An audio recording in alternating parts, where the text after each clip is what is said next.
On today's episode of Internal Combustion Beats Walking Every Time.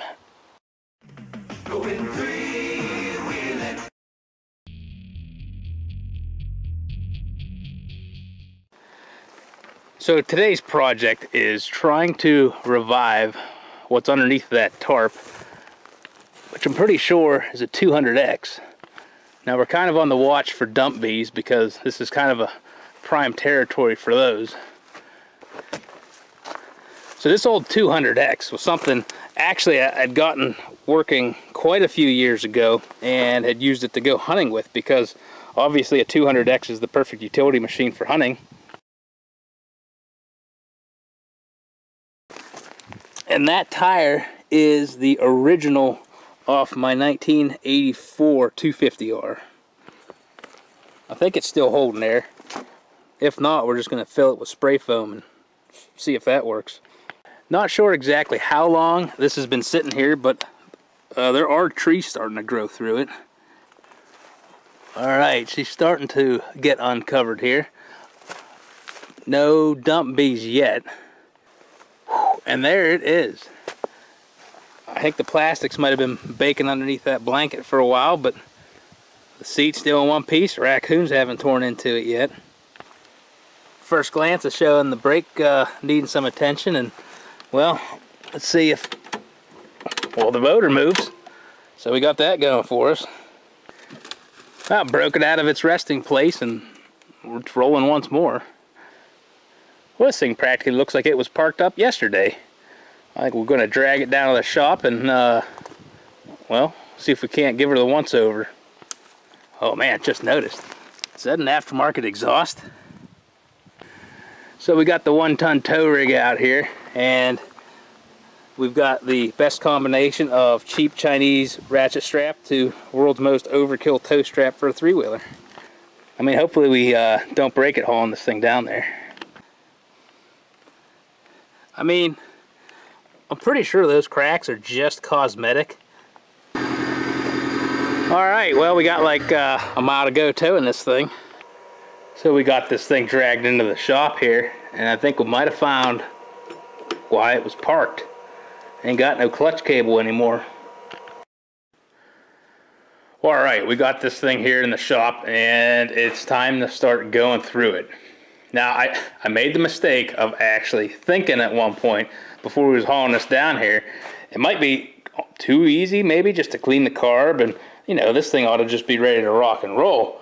Well, turns out we're gonna have to find a substitute clutch cable of some sort, because I doubt there's just a NOS Honda one sitting on the shelf.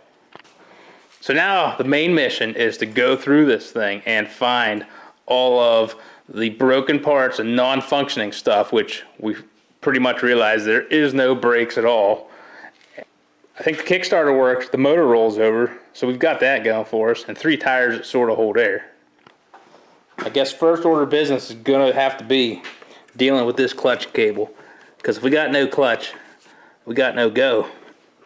Boy, we're down to the last drop of the penetrating oil. I hope it's enough.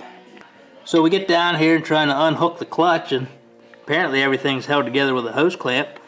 I must have worked on this before. So now the first thing we're going to try and do, because buying new parts really isn't an option, we got rid of the old clutch cable. We're going to try and see if we can scavenge that emergency brake cable and somehow make it work on here. It probably won't, and you all probably know that, but we're going to try anyways. Well, I mean, I haven't given up on it completely yet, but I don't think that's going to work that easily. So, on to scrounging mode. Alright, so we scavenged through the pile, and we did not find any matches. However, we found something maybe better to not quite hack as much. And that one on the outside looks to be it. So this cable is not meant to go into this bracket. However, with a large enough screwdriver and a set of channel locks, ain't letting that stop us. Alright, so as we're going through here, we realized that the old clutch cable is not even an accurate representation of what was supposed to be in here. I must have really worked on this thing before, so that's why there was a whole hose clamp holding this whole shebang together. Now, this new one we've got here, it has, we got the wrong end, the other end does not have enough threaded engagement to get the post all the way back to the clutch arm. We're not going to let that stop us though, because these cables are a hard thing to come by.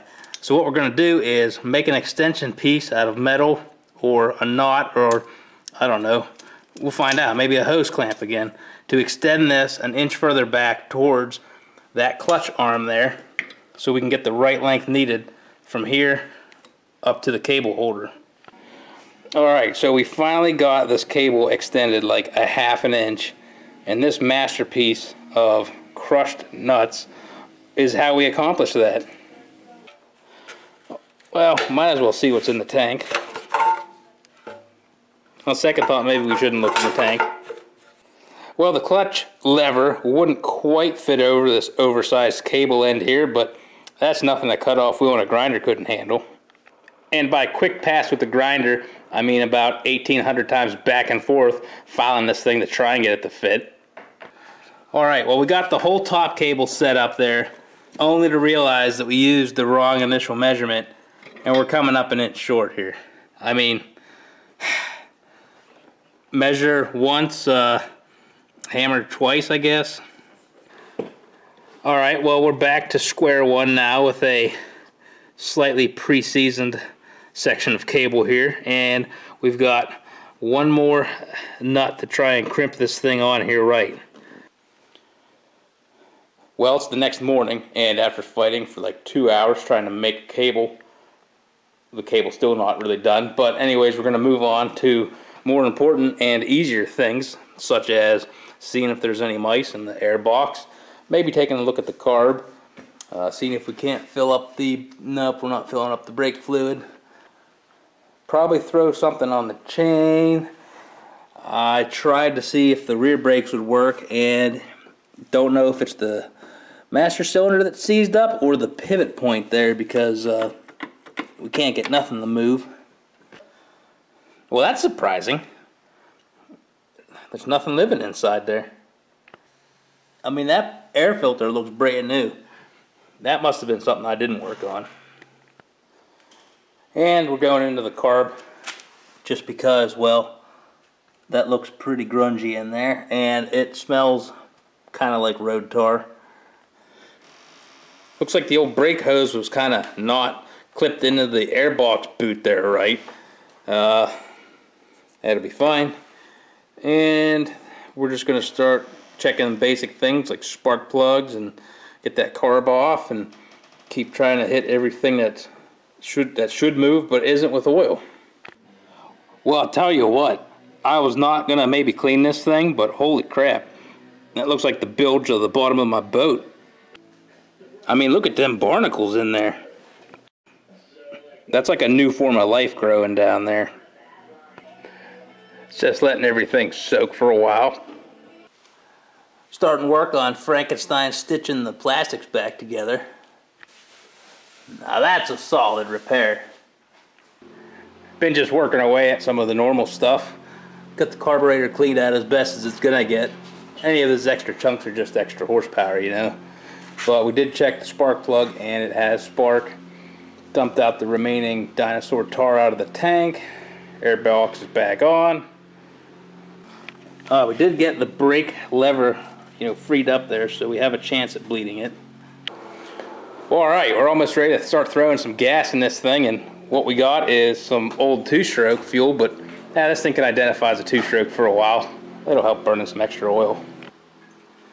Alright, the choke is on, kill switch is off, allegedly. We'll see how many calories we burn trying to get this thing to start. 1, 2, 3, 4, 5, 6, 7. It's probably flooding now. 8. Choke off. Choke off. 9, 10, 11, 12, 13. Give it any gas? I'm giving it some throttle now.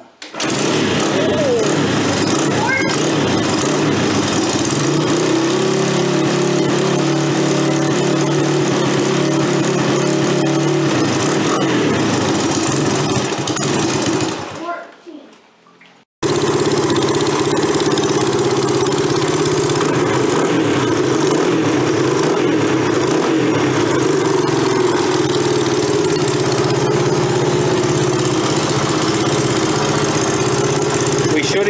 clutch.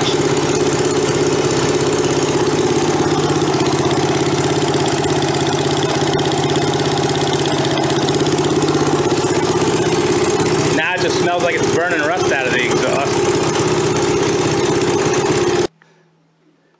So if you continuously try and keep pumping the brakes for like about a half hour, eventually the pedal may start to come back.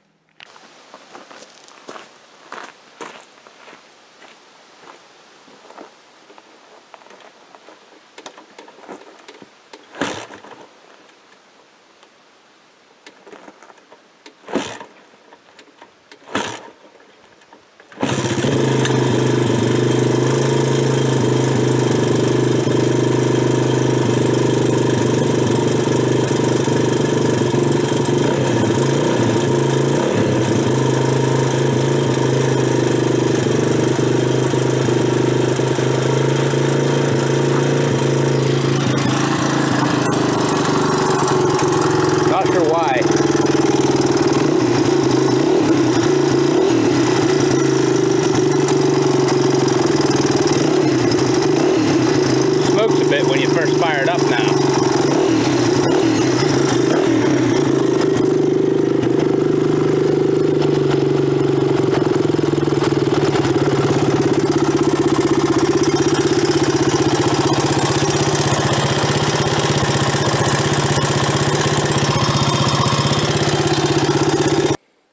So the whole purpose of this revival was just to have something to cruise around while I was hanging out at a buddy's place here.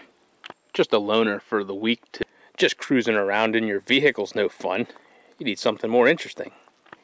And it's also a great excuse to get a piece of machinery that hasn't been used for a while. Had a few issues. I'm sure those issues were the reason this thing was originally parked. You know how projects go like that. One thing breaks and, well, we'll get to it in a couple of weeks. Weeks turn to months, months to years. Next thing you know, it's in long-term storage. And the longer something sits around, the more problems develop. So doing a partial revival on something like this is generally good for the long term. We was able to fix quite a few bits and pieces on here, give things the once over, make sure the air box is clean, put some fresh fuel in the tank, carburetor got some attention. It's always good to keep an old three-wheeler going. They ain't making too many more of these things. Rear brakes are still functioning. After all that oil's been soaking in, it loosened up quite well. It's got a bit of an exhaust leak, and maybe we ought to pull the covers here and check the valve clearances, but other than that, it runs pretty good. Changed the oil on it, so we put some fresh stuff in there because who knows how old the other's original oil was, 10 years maybe. So you may not always be doing a factory fresh restoration of a machine, but just doing the bare minimum sometimes to maintain it and get it running again, well, that's good enough as it is.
Oh yeah, that's Honda quality.